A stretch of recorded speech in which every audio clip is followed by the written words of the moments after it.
নমস্কাৰ আইনাৰ আছামিজত আপোনালোকক আকৌ স্বাগতম। আজিৰ ভিডিঅ'টোৰ সাবজেক্ট হ'ল সোশ্যাল ডিস্টেন্সিং, কোৱাৰেণ্টাইন আৰু আইসোলেশ্যন।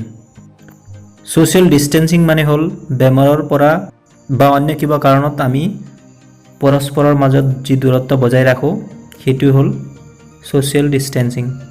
কোৱাৰেণ্টাইন হ'ল সোশ্যাল ডিস্টেন্সিঙৰে এটা ভাগ। কিবা এটা বেমাৰত সংক্ৰমণ হোৱা ব্যক্তিৰ লগত সংস্পৰ্শলৈ কোনোবা এক ব্যক্তি এজন যদি আহিছে বা আহিব পাৰে নেকি বুলি ভাবি ব্যক্তিসকলক বেলেগকৈ ৰখা হয় আৰু ইহঁতক নজৰ ৰখা হয় বেমাৰৰ কিবা লক্ষণ দেখা দিছে নেকি।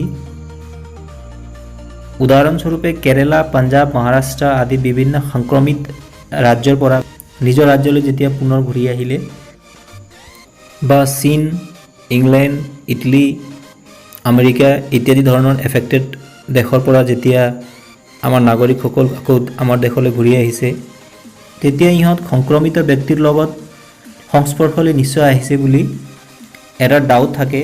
সেইকাৰণে এই ব্যক্তিসকলক 14 দিনৰ কাৰণে কোৱাৰেণ্টাইন কৰিবলৈ দিয়া হৈছিলে। কোৱাৰেণ্টাইনত দিলে বেমাৰৰ সংক্ৰমণটো ৰোধ কৰিব পাৰি। ইয়াৰ অৰ্থ এইটো নহয় যে মানুহ মৰি যাব, কিন্তু যাতে মানুহজনৰ পৰা আন এজনলৈ এই বেমাৰটো বিয়পি নাযায় আৰু কম ইমিউনিটি থকা মানুহ বা যিবিলাক মানুহৰ গাত ক্ৰনিকেল বেমাৰী আছে অৰ্থাৎ ডায়েবেটিছ, কেঞ্চাৰ এটচেট্ৰা, যিবিলাকৰ বেমাৰৰ কণ্ট্ৰল নাই সেইবিলাক মানুহ মৰিব পাৰে। সেইকাৰণে কোৱাৰেণ্টাইন কৰা হয়।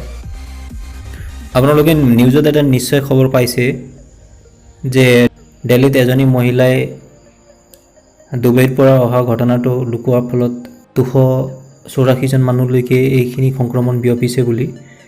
সেইখিনি যদি কোৱাৰেণ্টাইনত থাকিলে হয় এই সংক্ৰমণটো নিশ্চয় নহ'লে হয়। কোৱাৰেণ্টাইন 3 প্ৰকাৰে কৰা হয়। প্ৰথমতে আপুনি নিজে ঘৰত কোৱাৰেণ্টাইন কৰিব পাৰে। ছেকেণ্ডত কমিউনিটি ছাৰ্ভিলেঞ্চত কোৱাৰেণ্টাইন কৰা হয়।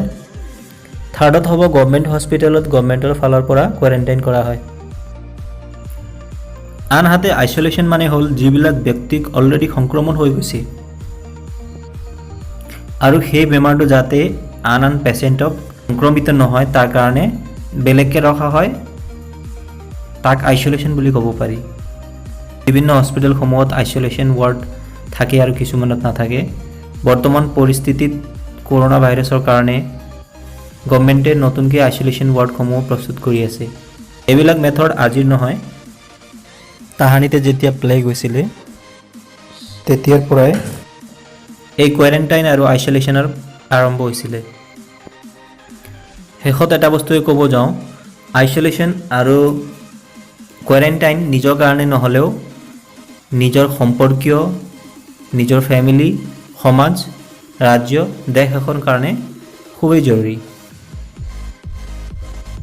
যিবিলাক ভিউৱাৰ্ছে মোৰ চেনেলটো এতিয়ালৈকে ছাবস্ক্ৰাইব কৰা নাই প্লিজ ছাবস্ক্ৰাইবটো মাৰি দিয়ক আৰু যদি ভিডিঅ'টোত কিবা থাকি গ'ল তেনেহ'লে প্লিজ কমেণ্ট বক্সত কমেণ্ট এটা লিখি দিয়ক। ভিডিঅ'টো চোৱাৰ বাবে ধন্যবাদ।